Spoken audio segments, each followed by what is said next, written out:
ऐसे लोगों को चुल्लू भर पानी में डूब मरना चाहिए, ऐसी सरकार। वो अन्ना हजारे बीजेपी का पिट्ठू कहाँ है आज?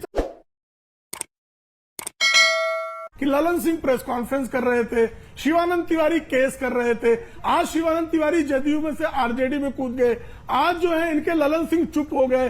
तो आप कल तक प्रमाण पेश कर रहे थे, वो प्रमाण पलट गए क्या? ठीक है, पलटू राम होते ही सीबीआई भी पलट जाए, ये अपेक्षा क्यों करते हैं आप? पलटू राम है, ठीक है, सीबीआई पलटू राम नहीं हो सकती। ठीक है, अब जरा जब मनीष सिसोदिया को लेकर विपक्षी लामबंद दिखाई देते हैं तो कांग्रेस नदारद रहती है। अब ये बताइए, वास्तव में सीबीआई ईडी का दुरुपयोग किया जा रहा है क्या 2024 के चुनाव के ठीक पहले विपक्षी दलों को परेशान करने के लिए? देखिए, मुझे लगता है कि जहां तक बात आम आदमी पार्टी की है तो वो विपक्षी दल नहीं है, वो तो भाजपा का ही एक गुट है, पहली चीज। दूसरी चीज, अभी कह रहे थे साहब वो पलटू राम है, फलाने क्या है। 2015 में जेडीयू और बीजेपी अलग अलग चुनाव लड़ी तो सबके डीएनए पूछे जा रहे थे और नीतीश कुमार सबसे भ्रष्ट थे।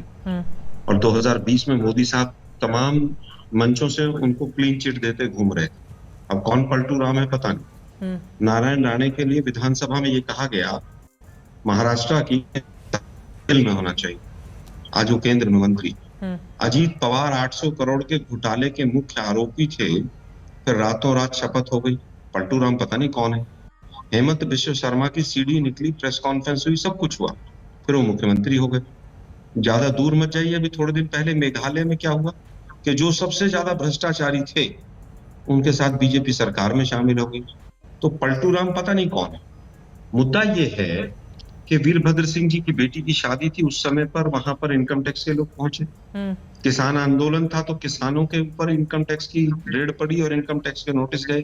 थोड़े दिन पहले शिवसेना के तमाम एमएलए को नोटिस पहुंचे और उसके बाद जब वो सरकार गिर गई तो वो नोटिस बंद हो गई।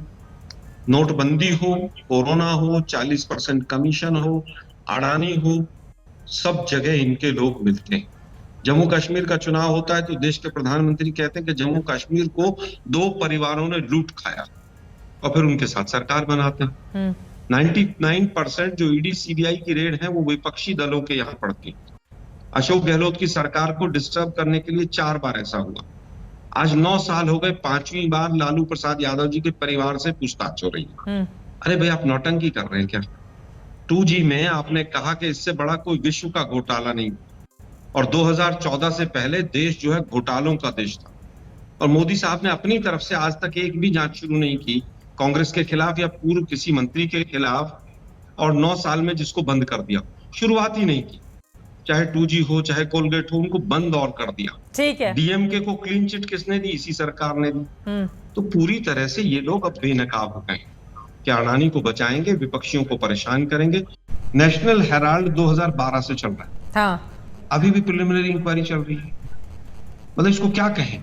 इसको प्रतिशोध ना कहें तो क्या कहें? ठीक है। कर्नाटक वाले मामले में अगर बीजेपी के नेता के बेटे के खिलाफ कार्रवाई नहीं होगी 8 करोड़ के मामले में, तो आपसे पलटकर क्यों नहीं पूछा जाएगा कि अपने लोगों को बचाने का काम क्या नहीं कर रही है भ्रष्टाचार के मामले में भारतीय जनता पार्टी? अगर कोई जांच हो रहा है, देखिए हम किसी जांच से नहीं बचते, या हम कहते हैं जांच नहीं होनी चाहिए, ऐसा नहीं है। आज तक सीबीआई नहीं बता पाई वो सब्सटेंशियल बातें क्या है। भाई चार्जशीट से पता चलेगा ना आपको कि कुछ सब्सटेंशियल चीजें थी। नेताओं को राहत क्यों नहीं मिल रही है संजीव झा जी?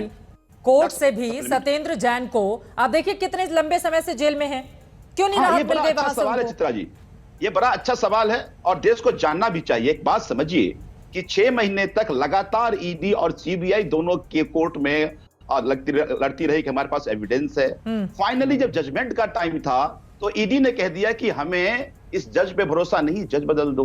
तो अगर इस तरह से आप कोर्ट को गुमराह कर देंगे, इस तरह से टाइम बाय करने की कोशिश करेंगे तो जेल में रहेंगे। मतलब आपको लग रहा है कि कोर्ट गुमराह हो जा रहा है बीजेपी के नेताओं की वजह से और अब सीबीआई ईडी की वजह से? कर्नाटक वाले मामले में अगर बीजेपी के नेता के बेटे के खिलाफ कार्रवाई नहीं होगी 8 करोड़ के मामले में, तो आपसे पलटकर क्यों नहीं पूछा जाएगा? पहली बात, अब आप कह रहे हैं कि सबूत नहीं है। सबूत तो साफ तौर पर दिखाई दे रहे हैं कि आप जो है 750 ml की शराब की बोतल पर पहले जो राजस्व फायदा होता था 33 रुपए 35 पैसे जो है वो प्रॉफिट हुआ करता था रिटेलर का, वो 368 रुपए कर दिया गया। और 328 रुपए जो राजस्व मिलता था पहले 750 ml की बोतल पे, वो 3 रुपए 78 पैसे कर दिया गया।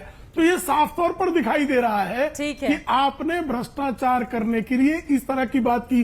दूसरा आप कह रहे हैं कोर्ट चेंज करना न्यायपालिका का निर्णय होता है, और न्यायपालिका में जब न्यायपालिका ने निर्णय लिया कि जिस न्यायाधीश के पास मामला प्रलंबित था उसका कंडक्ट ठीक नहीं, तो वो चेंज कर दिया उसने। हाँ। तो इस पर आप जो है लोगों को किसी तरह से भ्रमित मत करिए।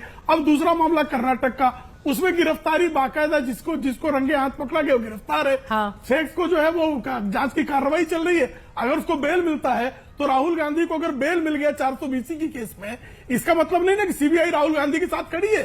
सोनिया गांधी को अगर 420 के मामले में 5,000 करोड़ रुपए का घोटाले का मामला है, और उसमें साफ तौर पर दिखाई दे रहा है कि शेल कंपनी का उपयोग करके कांग्रेस ने 1 करोड़ रुपए हवाला से भी मंगाया है। हवाला का मामला भी दिख रहा है सामने सामने। मुझे लगता है चित्रा जी, 13 वर्ष में जो जांच एजेंसी प्रिलिमिनरी इंक्वायरी भी ना कर पाए, और बीजेपी के प्रवक्ता 5,000 करोड़ 5,000 करोड़ 5,000 करोड़, ऐसे लोगों को चुल्लू भर पानी में डूब मरना चाहिए। ऐसी सरकार 13 साल में प्रिलिमिनरी इंक्वायरी नहीं हो सकती। आपको क्या वैसे मरे हुए हैं आपको? व्यापम वाले लोग, बंगारू लक्ष्मण वाले लोग, नोटबंदी वाले लोग, ये लोग भ्रष्टाचार के अगेंस्ट लड़ने की बात करेंगे। 420 बीबीसी ने सवाल पूछा तो बीबीसी के यहाँ इनकम टैक्स, दैनिक भास्कर ने सवाल पूछा तो दैनिक भास्कर के यहाँ, और अन्ना हजारे बीजेपी का पिट्ठू कहाँ है? कोर्ट इनको लगातार फटकार लगाती है। सुप्रीम कोर्ट ने 20 केस में इनकी राज्यों की सरकार को फटकार लगाई है। दिल्ली हाई कोर्ट में प्रवेश वर्मा और कपिल मिश्रा वाला जज जो था वो रातों रात ट्रांसफर हुआ था। ये कोर्ट की बात कर रहे हैं। कोर्ट इनको फटकार लगाता चला जा रहा है। मैं फिर कहूंगा पीएम केयर्स फंड की जांच करा लीजिए। मैं कहूंगा एक बार फिर दोबारा से पेगासस की जांच करा लीजिए। कहीं पर जांच नहीं होगी, क्योंकि ये नया भारत है। केवल विपक्ष को, ठीक है सर, आपका ये कहना है केवल विपक्ष को निशाना बनाए जाने की ये कोशिश की जा रही। अब बताइए मैं क्या करूंगा? एक बहुत सिंपल सी टिप आपके साथ शेयर करती हूँ। अपने हाथ को इस तरीके से रखिए। If you look at this from your side, आपका लेफ्ट हैंड आपको बी के जैसे दिखेगा और राइट हैंड आपको डी के जैसे दिखेगा। B and D. B for थोड़ी मदद रखिए। वे मैथों तेरा मन पड़या